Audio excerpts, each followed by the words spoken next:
is at stake here? Oh, a great deal is at stake. It's certainly true that Russia and Ukraine are both feeling exhausted.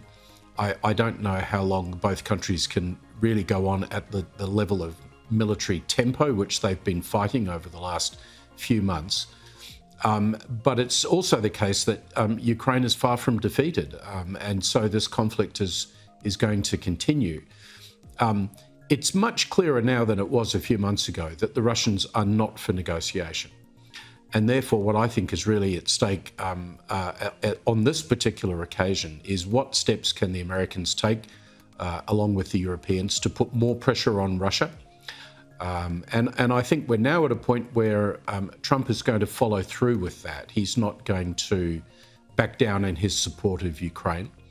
And so this is potentially a really important moment in Trump exercising American power to say to the Russians, you now have to find a way to back down from these military operations.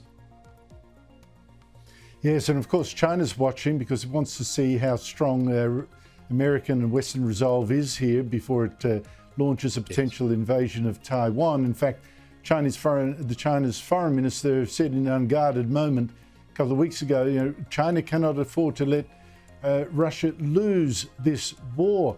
But I just wonder whether whatever Trump does will be enough to stop Putin. Well, I guess what we've seen with the American response to Ukraine is that it's been always late and always less than is actually necessary to achieve decisive battlefield advantage for the Ukrainians. But I do think that Trump is now in a different place to where he was when he was inaugurated. He's now got a tougher view of Putin and a sense that the Russians are not willing to negotiate to try to find a solution here. And at the end of the day, I think Trump realises that what's now at stake, Andrew, is not so much solely Ukraine's position. It's actually about American power in the world. And he can't afford to back down on that because, as you say, if he does, the Chinese will just see that as a green light on Taiwan. So I think on Friday, I hope we'll see this, a tougher Trump, and that's what we need. Yes, but whether it's enough to break Putin, that's the issue, isn't it?